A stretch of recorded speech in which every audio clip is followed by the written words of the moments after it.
So we're ready? Okay. I'm going to call this meeting of the Public Health and Safety Standing Committee meeting to order. It's Tuesday, September 23rd. Did everyone have a chance to read the minutes? Yeah, well, I typed them, so I guess I did. Yeah, I guess we Good did. job. Everyone. Yes, a motion. A motion to approve? I'll second it, and we'll take a vote. Ann, you okay? Move to approve. Okay, fine. Chief Schrock, can we have an update, please? Certainly, good morning. It's no secret that we're actively working an investigation from the call for service from September 15th. As it sits right now, if anybody has any questions, I can answer what I can answer. I assume everybody saw the drawing? Yep, that was a good drawing. It I mean, really if was. it's accurate. It is. It kind of looks familiar, you know, everybody. Sure. So, no, it's, there haven't been any shortage of tips. Since the drawing was released and the physical descriptors that we put out, which we truly do appreciate. The composite sketch was initially done by Officer Purvis. Really? Yep.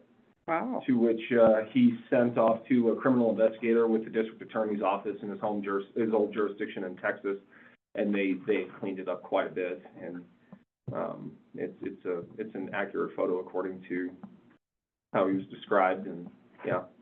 Yeah, I was surprised that we had the capability to come up with a drawing.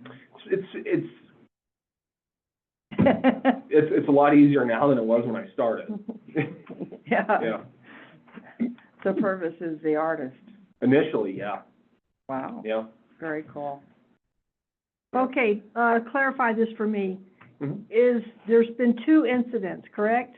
And is he the suspect in both of those? We're actively investigating the incident that occurred on September 15th. Any other incidents related or unrelated are also being looked at. I can't comment on those right now. Okay, all right. But you tried. Okay. It seems that the town's been pretty busy this last couple of weeks. Have you noticed any? Been very busy, yeah.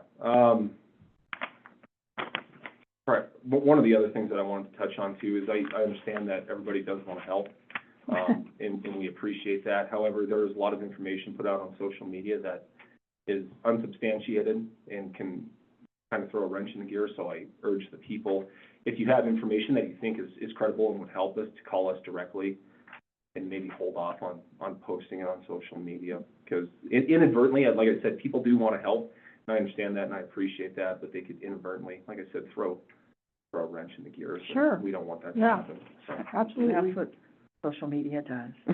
Thank you. agreed. Have you had any updates yet on the SRO or the extra investigator that you were hoping to? Yeah, not yet. I had spoken with Danae briefly a few weeks ago, and she said that she believes we should have an answer towards the end of the month. There's no definitive date, but that's just the rough estimate that she had. Yeah, and that's where it sits right now, hopefully, hoping for good things. Okay. The fire department update, do you want to handle that? Oh, gosh, Patty? yes, I think Tom was, going to be here, but, I was gonna ask, you had emailed out, the packet that they did. Did you want, I think I have to ask you, when you got here, did you want me to print copies of that off for folks? Or I guess I could share it to the screen if you wanted to speak to that. well, it's just, Red Lodge Rural Fire District, and they provided it to me, the interlocal agreement for fire protection services. Now, this is not the signed copy, so I did want to talk to Tom about it to make sure that this was the official one that was in place. But the fire department did provide this to me. And I will email that to the committee members. I just scanned it in this morning, so I'll send that over, and I provided, hard copies. So if anybody would like a copy of it, I have an extra And one. do you wanna, and Tom was gonna join us, a little bit he was gonna come to this meeting and the next meeting. That was, and he may or may not be able to provide, this thing that I'm sharing now, had had, some of the breakdown, but it wasn't per city versus county. Let me see if I can, why that's not letting me make that bigger.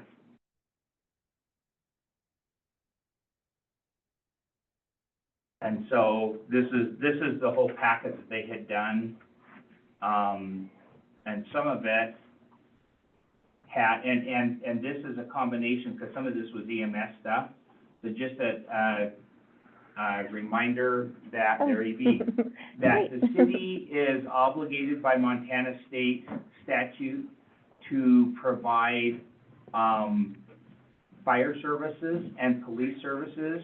We are not obligated by Montana statute to provide ambulance service. But we're charged, outside of the city for the E EMS. Right, correct. And then just, and because those two work so well together, there's a lot of times when there's conversations that people mix those. But we always have to kind of step back and say, wait a minute, are we talking about the services the city is providing via the fire district, or are we talking about the other services that same building also provides? Right. Tom, this is the one that, what I just pulled up is what Patty scanned and sent out, and it looked like it had some numbers on it, but It doesn't, this is something we've seen, This haven't we? is just the interlocal Yeah. agreement between I the mean, city this and the is fire nothing department. new. that's not what I'm sharing, I'm sorry. This Oh, is numbers, it looks like to me. Yeah, that's the packet from the Red Lodge Rural Yeah, Fire so that- District. that- We had what that. those numbers are year-to-date response numbers, so, we have a monthly, part of our agreement, we have something called an oversight committee, and so that oversight committee meets monthly. Patty's a member of that oversight committee. There's a city council representative from this committee that meets with that committee, as part of that committee. And so, that committee meets, monthly, and so there's a full financial packet that's presented monthly to this group, as well as, response numbers. So that's just a year-to-date response number piece that gets presented there. I think the question that we had is breaking out city responses versus Yeah, so, leaving out EMS. yeah, so we did that, we started to nail that down. So the way our system works is we don't parse responses by city limits. It's not a field. While we can, there are a couple ways to do it, but we decided the easiest way to do it is just manually. I mean, we could export the responses into a GIS system and then map everything, but the easiest way was to do it. So the short version is we got about 90% of that done, before this morning, but I didn't get it completed all the way. So it's about, it's about somewhere about 65% of our fire calls are in the city limits. Wow. Yeah. So we are a disproportionately high number of those. I wouldn't call it disproportionately high. Yeah, it's I mean, there's more people, more things going on in the city than there are typically outside the city, so yeah. And that's fire, not fire and EMS? That's just fire. The numbers work for EMS as well. But don't you have to respond to everything, fire, I mean? Yeah. So that would count as a fire call? Oh, let me maybe understand your question. So there are. You send a fire truck to a lot more, if there's the EMS call, a fire truck goes too. No, not necessarily, no. We send, typically, our typical EMS call, gets, our paramedic, which they drive in 705, which is a Jeep, and an ambulance. That's our typical EMS response is it gets one of our paid staff and, between 2 and 3 volunteers. That's how an EMS call works. Unlike if you think about Billings, for example, is a good example of that. Because of the way they operate, they send a fire truck to their EMS calls because the fire trucks get there faster, and then they back that up and an ambulance comes and transports the patient. Most departments that that operate like us don't do that because it's an extra step. Because we operate the EMS system within the fire department, we save a step of sending two separate vehicles. Now, there are calls where we get both. So, a car accident is probably the best example. Someone gets in a car accident, we send both fire and EMS to that. So that would count as a fire response, but it could also count as an EMS response. When we count our call numbers in this, we don't double count that. If you go back years ago, we did stuff manually, we would double count those because we counted all of our calls that our fire folks went to and all of our calls that our EMS folks went to, and then we kind of added those together for a total. That's not how we do that anymore. It's not how we report that. There are also calls where, say, for example, someone were to get sick or injured upstairs in this building, that's not necessarily easy to get them out of. And if they were a heavier person, we would also call the fire department because we need 6 or 8 people to carry somebody down those stairs. Okay. That counts, typically we could count it either way. Typically that would still go in as an EMS call. It's what we call lift assist, but it's not necessarily counted as a fire call. But even though it's getting a fire response. So we you know, there's different ways to parse a call out based on who goes, what equipment goes.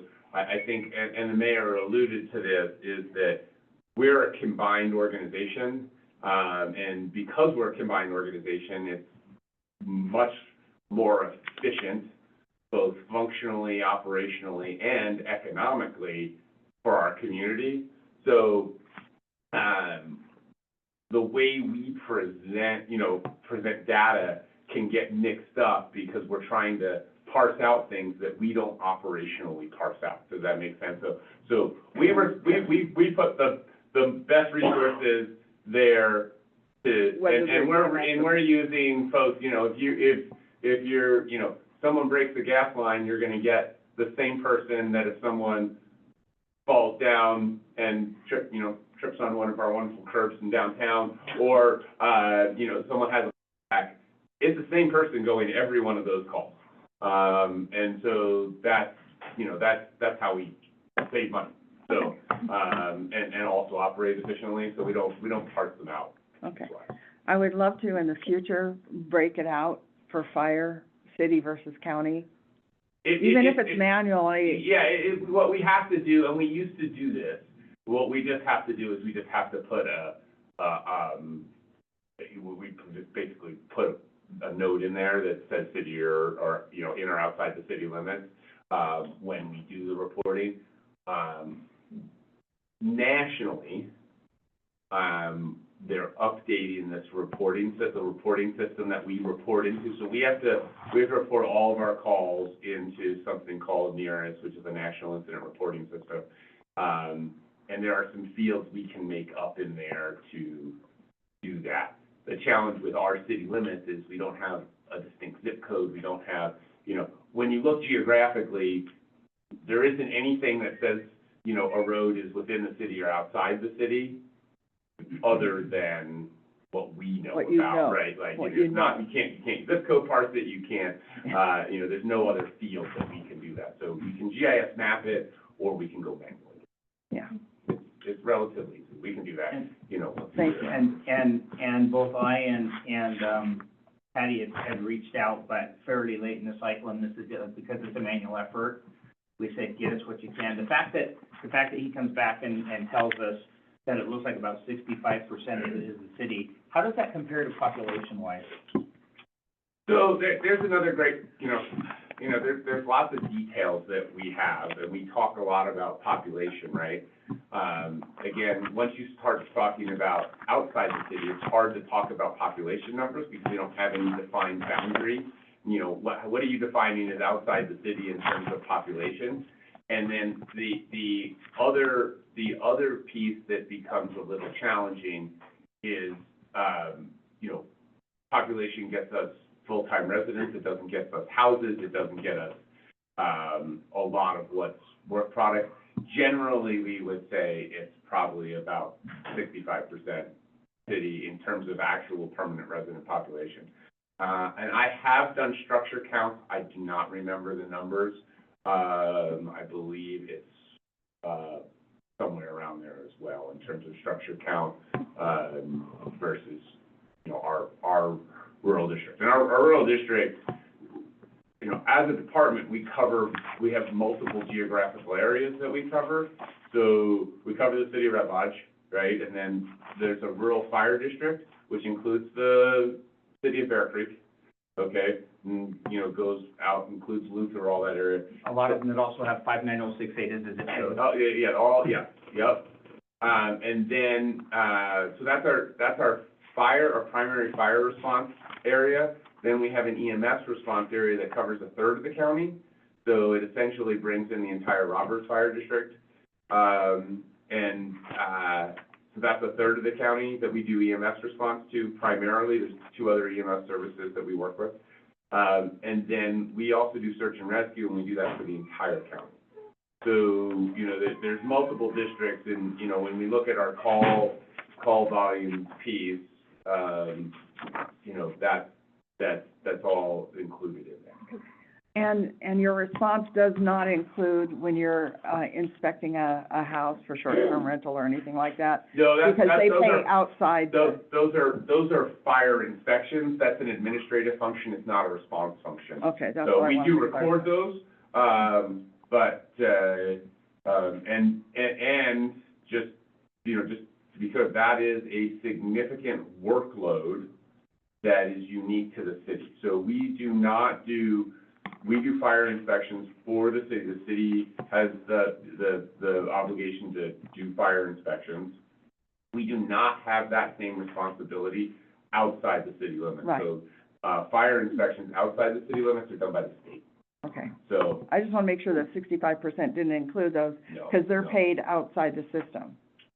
In other words, the That's short-term correct, rental. but I think it's important to understand is that those fire inspections, we do charge for them. Right. But, you know, as you can imagine, with a lot of kind of pieces that we do in government, the cost that we charge doesn't necessarily, it covers the time it takes To do to it. do the actual inspection. It doesn't cover having the person there, the train, you know, all the other stuff that it takes to have that person available to do it. If we did, you know, if we had somebody that only did fire inspections, right, and we had enough fire inspections, then it would probably fund out, but because of, Yeah. we don't have numbers, that's not how it works.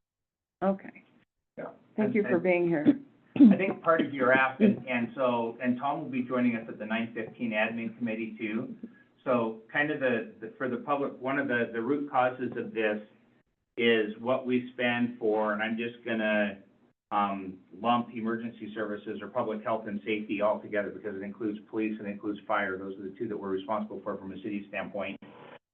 There's a conversation there about how do we address the cost of providing those services, and I think it was just to kind of get a feel for, you know, what we were paying, and then what at the same time, what is the load. And so for now, I think we'll go kind of start working with that 65%. Look forward to the full data when you get a chance to get. Yeah, and I know Carson's working on it for me right now, so we may have it. Okay, for perfect. the next meeting. But what I also say is let's not dive into the part that will be covered in the admin meeting either, so. Okay, perfect.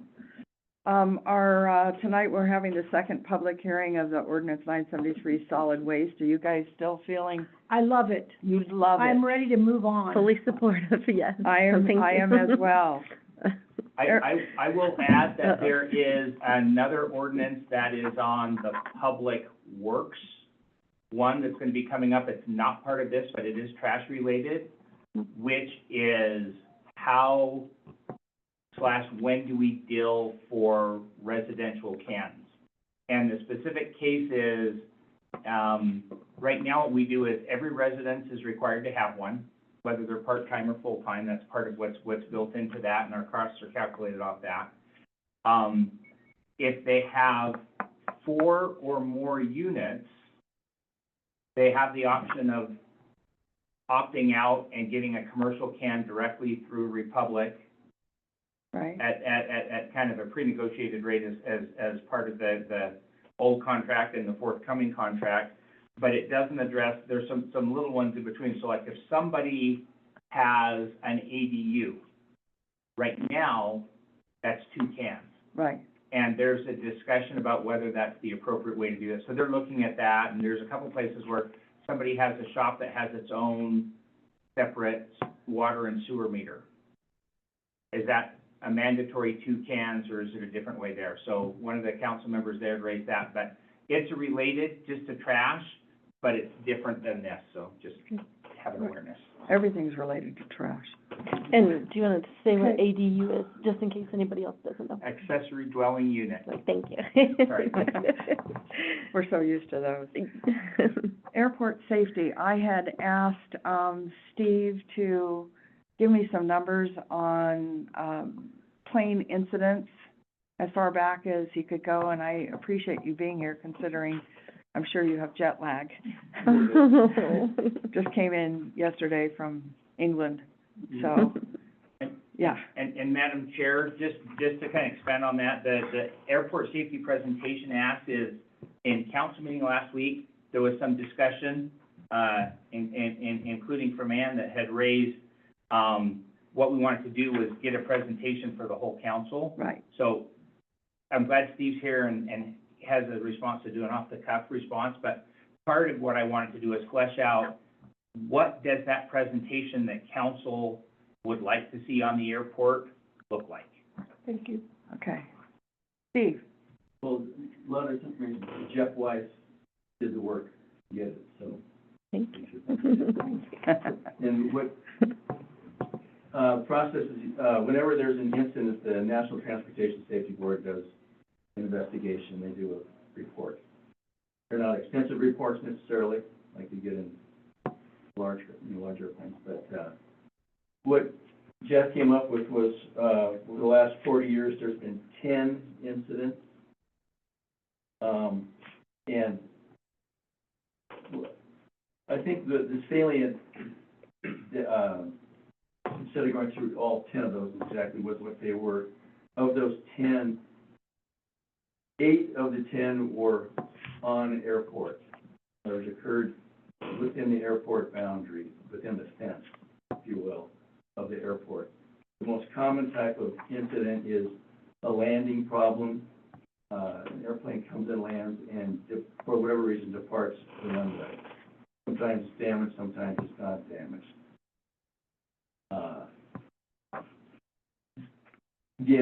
So that's 8 of the 10. 2 of the 10 were off airport, including the one that just happened in Kristen's yard. And then 2 years ago in 2023, there was another incident where it was off airport and landed in the trees, just off the airport to the east. Okay. I know there had been some discussion that the airport traffic has increased. I don't know over what period that is, and I don't know if there's any numbers on that.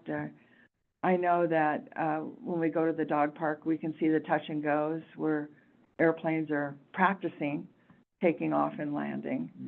And I find that those probably are about the same as always, Probably, we have no method of counting air traffic. aircraft operations. Big airports do, they have control towers, and they have, much more modernized system to count them. We don't have any, but I think you're right, I think, it would be accurate to say that in 40 years, that, number of operations have increased. Yeah. There are more hangars, more airplanes. I found online that in 2005, which is 20 years ago, there was a report that there were 8,050 aircraft operations, which includes landing and takeoffs. Would that be here in Red Lodge? Yeah, I Googled, Yeah, we talked about this. I Googled Red Lodge, airport volume, and that, all they had was from 2005. Two things wrong with that. One is, I don't think it's accurate, and two, who came up with that number? Yeah, like I said, Through what I process? found it online. Everything's online. Therefore, it's true. And then there was a comment 2 weeks ago about it being an uncontrolled airport, of which we all know, which is non-towered. And I saw that there were more than 20,000 in the US versus only 500 that are towered. So that was an interesting figure. And then 120 airports in Montana are uncontrolled, plus 450 private airstrips, which somehow surprised me that there were 3 times as many private airstrips as it was an uncontrolled airport. Does that surprise you guys? No, no, in a rural state like we have, big state, you can have a road behind your house, you can designate that as a private airstrip. Do you have to get a permit A permit? from somebody that no? No. Wow. I will add, I'll let my inner pilot speak out. The technical term is not an uncontrolled airport, it's a pilot-controlled airport, meaning the pilots communicate amongst themselves on established radio frequencies. Oh, There's just not, so that, the term uncontrolled airport really doesn't exist in aviation. It's used, but it's pilot-controlled airport. that's what I was trying to find the proper term, and that, I Googled it. And it said uncontrolled was non-towered. I thought non-towered was an awful terminology as well. Let's see, what else? We have had, let's see, Patty, this is on the oversight. And we did get a letter, did everybody get the letter from Chad Hansen? Uh-huh. Oh, yeah. I'm gonna read this because, we have information. This is to, Jody. So what, you can read the whole letter? Well, I was going to read the whole letter. How long? It's in the packet, yeah, we don't, Is it in the packet? yeah, it's in the packet, so. And I didn't know if the all of people in the them room are. wanted to hear this. If you read his, you gotta read everybody else's, I think, to be fair. Yeah. Did we do that last time? We did not read everyone's letters last time. Okay. So we have received that. Ross, NAFTAL. I think I have everybody's in here. The letters are available online through the packet? Are they in the packet, Yes. Mr. Mayor? Yes, they are, everything that we had received. Agenda packet stuff. It's in there, the packet's in there, online. The council meeting. It's underneath the agenda stuff.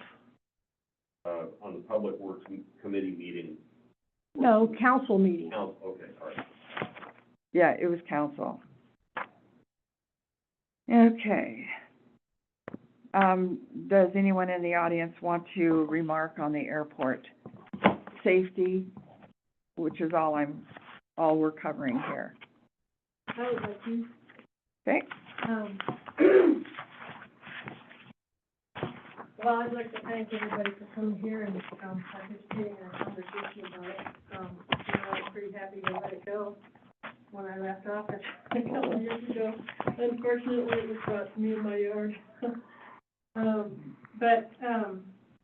thought, I drafted some questions for you, Was that the stuff in our packet? Because we've already read it. no, these are questions. New questions since Friday? Yeah, you Okay. typically ask for questions, I don't think. Mm, I just made these like Sure, a couple days ago. That's Okay. basically what the ask is for this, it's like, what do we want to include in it? I got you. Okay, thank you. I didn't, Perfect. sorry. thank you. And you can just, you don't have to go over these right now, but, Thank you. Thank you. I thought that's what you asked for, so that's what I did. you. Perfect. And then, just as the only other comment I have,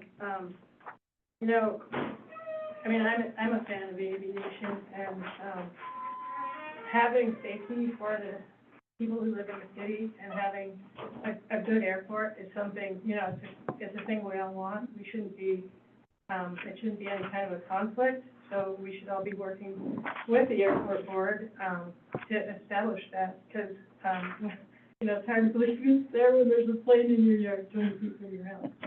And, you know, there's some significant issues. But I mean, right now, it's pretty complicated with, you know, there's no interlocal agreement that's valid. There's, you know, all the issues that I raised during my administration. And, I mean, there's all sorts of things. It seems like, rather than trying to fix the broken thing, you should maybe start from the beginning and do it right, so that we're all on the same page, and we're all thinking the same things, and we're all working together proactively. So that's all I have to say. Thank you. Thank you. I've heard that the interlocal agreement is not valid, yet Mr. Mayor has assured us that it is valid at this point, simply because we haven't, dissolved it. You want Yeah, to just to add a explain? little of that, so the Yeah. terms of it, all of the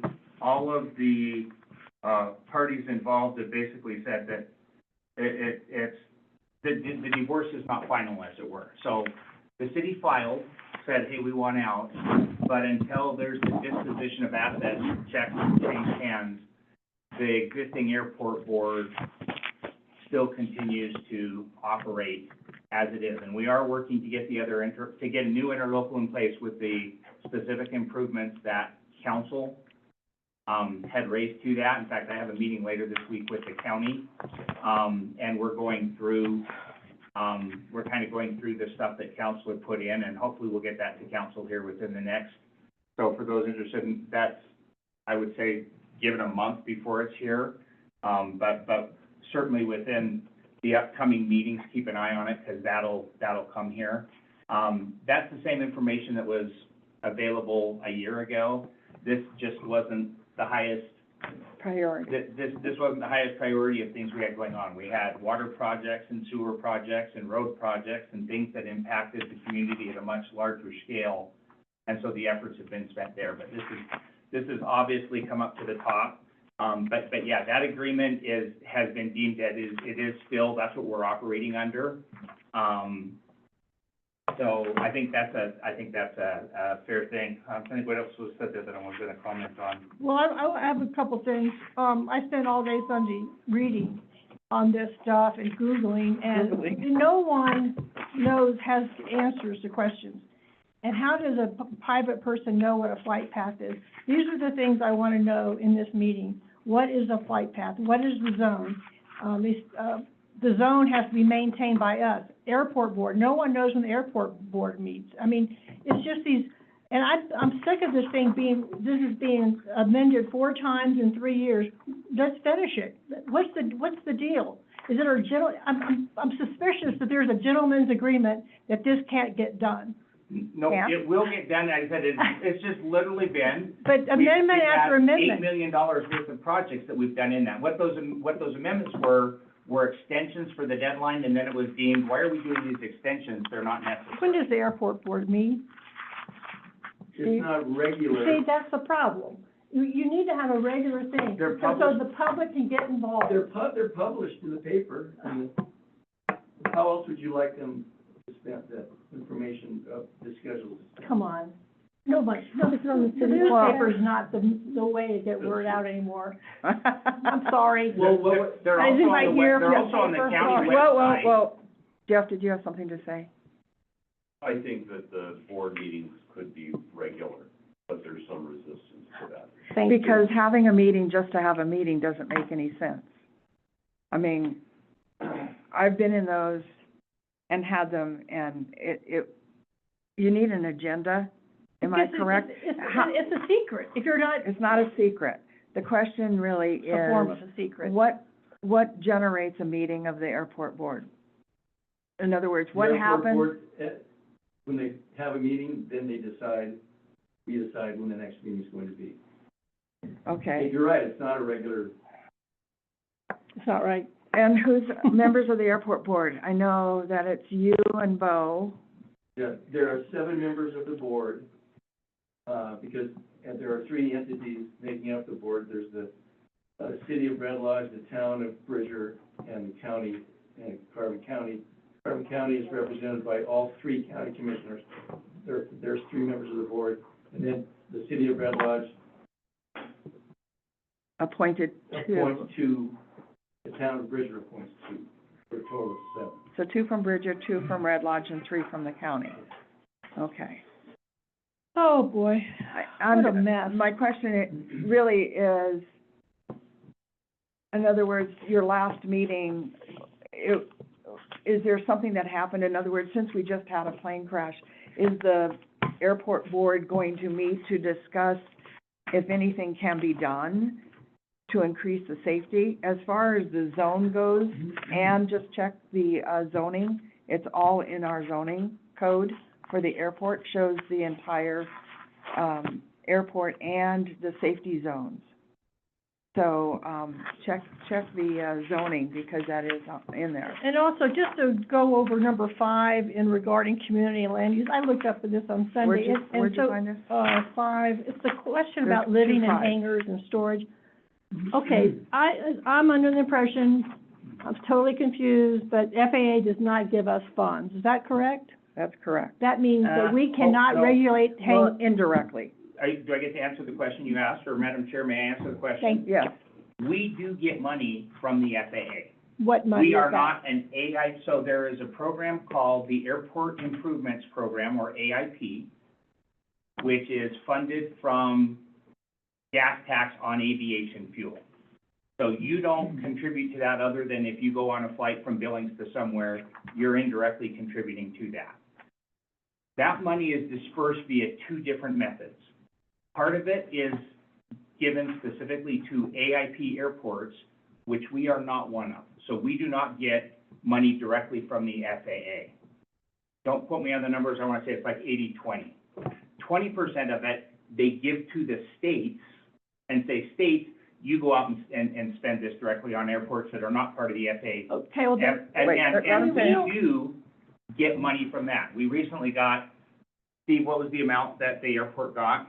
$318,500. So we received $318,000 this year from the FAA. okay, so someone explain this to me then. If we get FAA funds, no one can live or store things in a hangar, but if we don't get FAA funds, it's up to local zoning law. I would add the $318,000, it does come from the federal government.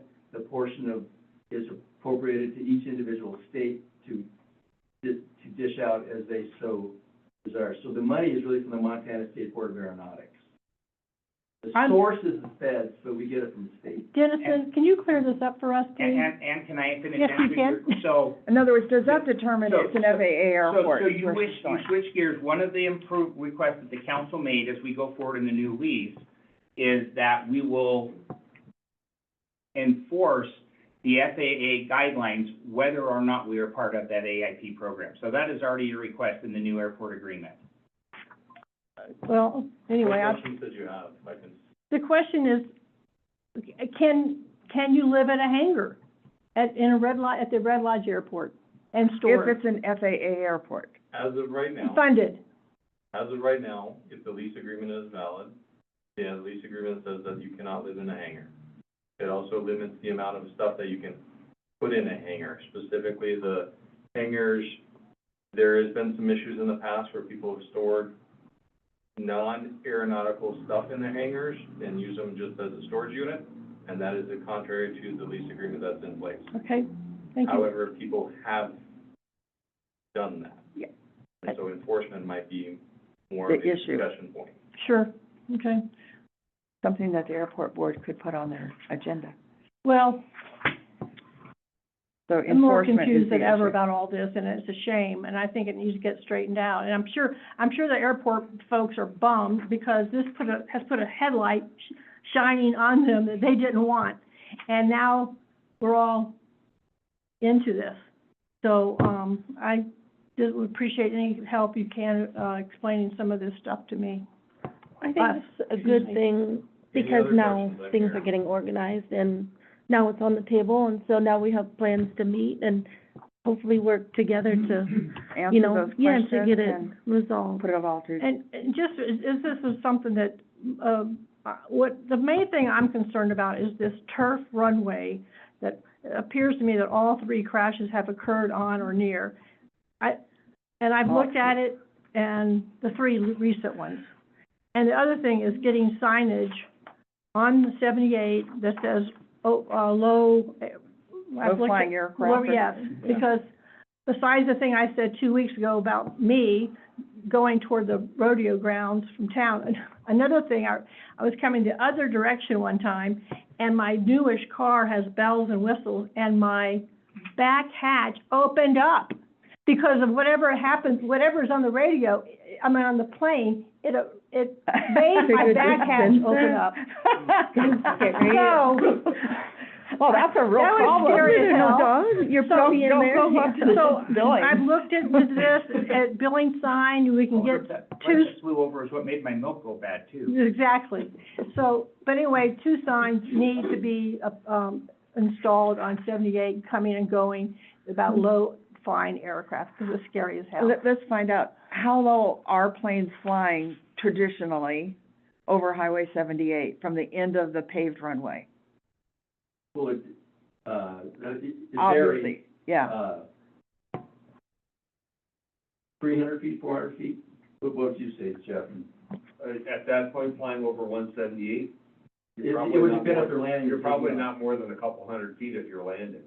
200 feet at more landing, than that. and maybe hopefully 300 Well, at takeoff. It just depends on the plane. It depends on the pilot's technique, what kind of approach they're doing. If they're doing a standard approach, they'll be lower. If they're taking a high approach, like I do all the time, you're gonna be higher and landing a little further down the runway. It varies.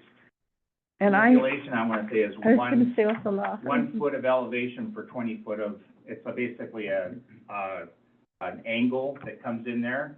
And if you come in, there's actually a light system that you see. And if you see a white and a red light, it basically means you're within that angle. So if you're a mile out or 250 feet out or something, it's basically a radius that goes like that.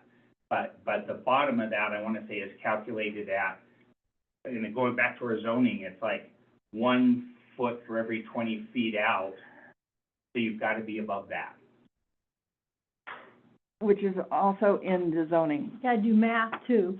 yeah. That's why we're not does your car pilots. have it? That's why we're not pilots. Is my car? I'm not worried about your car. Once you fly, and we can synchronize a little.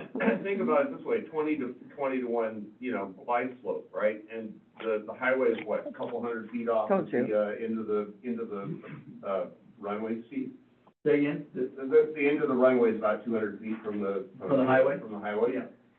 So, 1 foot and 20, you can do the math there. It's not gonna be very high as you cross, 17. If Well- you're trying to land on the numbers. I don't know what I need to do to get some signs, but if I can get permission to order signs, that would be great. The billing sign, $50 each, boom, done. Do we need, MDT's permission to put up a sign? We do, and it's certainly, like I said, the purpose of this is to gather questions and to gather notes. I've added to the additional stuff that already wasn't in there, that we may want to suggest that they have more regular meetings. Because they're posted on the county's website, just like our meetings are posted on our website. But- So there's a certain amount of people that are interested, need to take a vested interest in, like, if you want to know when a council meeting is, we don't go knock on everybody's door and say, hey, there's a council meeting next Tuesday night. Now, that's a regular meeting, but we also post it and we say what the agenda is. We don't go say, everybody, here's what's on the agenda.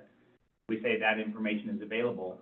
And the county and all the pseudo agencies do that. So the fire department will post theirs when they have their, all of the, there's public sunshine laws that all of those agencies have to rely on. But the public has a role in that process too, about going out and looking at it. I agree, and I I did think go if on- the county put a sign on the door over here at this office, when, maybe they do. I think they do. Okay, then but it'd be nice to be a regular thing. It would be nice if And it was, I've made that, if it were on the I captured website. that as And something to add. it's necessary. It's necessary to have a regular meeting. And the good news is, council signs off on that agreement before we get done and make it, like I said, I've already captured that and we'll add that to that. And by the way, if you ordered the signs, there is a sign up there that has a biplane. Don't use that one. Yeah. That would be bad news. Just use a regular plane. we only have like 4 minutes left, so I wanna, actually 6, because the clock is fast again. In Kristen's, thing here, she wrote the new turf runways. Is there new turf runways? New, Turf? definition of new. I don't know, when was the last, when it, There are 3 turf runways, and have been. and have been, they're essentially created by mowing the sagebrush down. So, when, your question is, when was the last one created? Yeah, I'd say about 2023, the one going. 23, 2 years ago? The one that was created to go towards the cemetery. 1331. That's right. That was done while I was still manager. last was 2023. When were they marked? In the master plan, it says there's 1 asphalt runway and 1 turf. Now there's 3. That's weird. Is that correct? Return. The master plan, we don't, The airport master we plan. don't have an The official. What was deemed an emergency landing strip, it was the original strip that, what's his name, Pat and I put in there. The paved runway came in about 1960. And so the, what's now the emergency grass strip 422 going towards the West Fork, that existed, and then it's been improved over the years, rolled out, roads and so forth. Then the other 2, the one parallel to the asphalt runway was put in, I don't know, maybe 10 years ago, maybe a little bit more than that. And then this most recent one that goes on a heading of 3-1 or 1-3, depending on which way you're landing, called the, for the graveyard approach or graveyard departure. Is that why you don't need a runway protection zone? Because is that why there isn't a runway protection zone on that one, because of the graveyard? There are no runway protection zones designated for any of these That's grass. another thing I read Should there be? Sunday, is that you all maintain the area, but there is no official runway protection zone at this airport. Yes, Okay. there is. No, there's not. It's in zoning. There's only. There's Look at zoning. It's in zoning. It's in zoning, it actually shows it. We've denied building in that runway protection zone, so there is a runway Okay, well, protection zone. I read something on Sunday, there is, That's that's on the maintained paved by the runway. city. That's on 1634. Yes, And we don't actually have so the RPZ, or Runway Protection Zone, is an FAA designation. The Red Lodge designation is like an ASZOD, Airport Safety Zone Overlay District or something is what we specify in ours.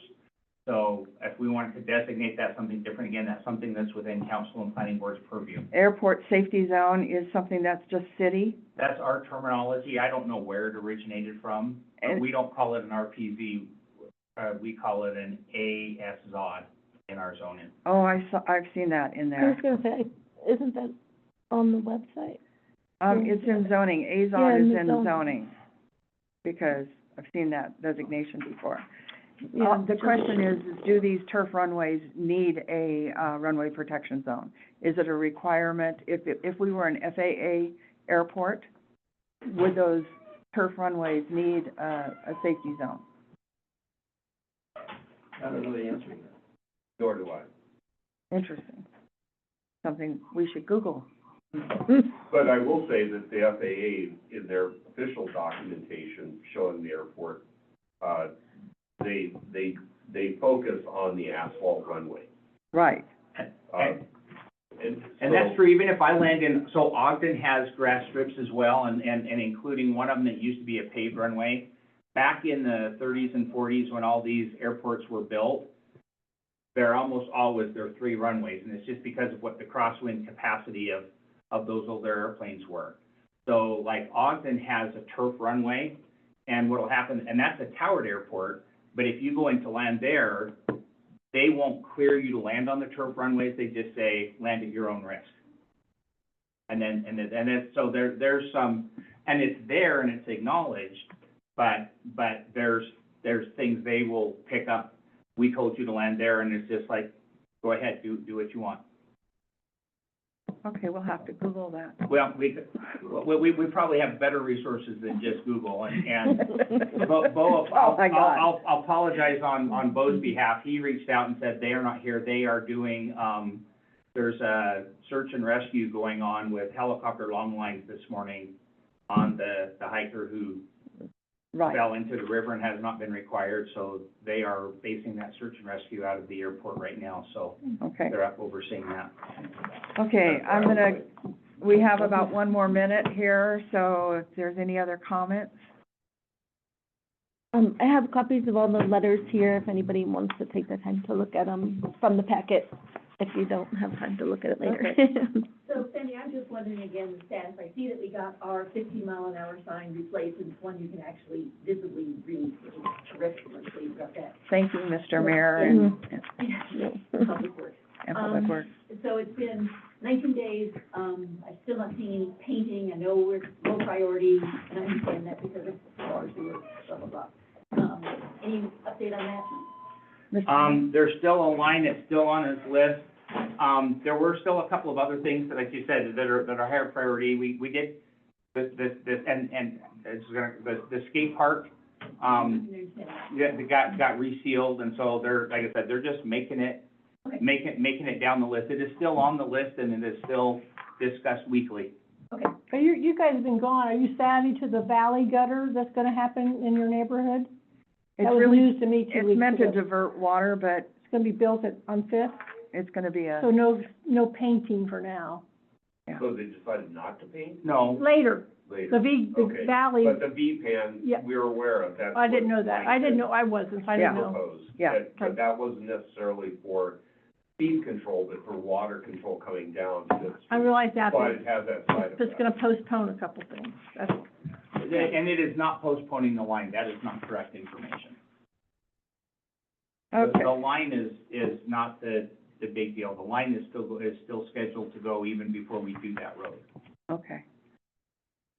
Anything else? I read, never mind, I'm it's no gonna- big deal. Okay. Hearing nothing, I'm gonna go ahead and adjourn this meeting, and thank you all for Thank you all coming for and coming. Yeah, thank you. making comments. Thank you, Appreciate Tom, too, for showing up. When you go into zoning ads,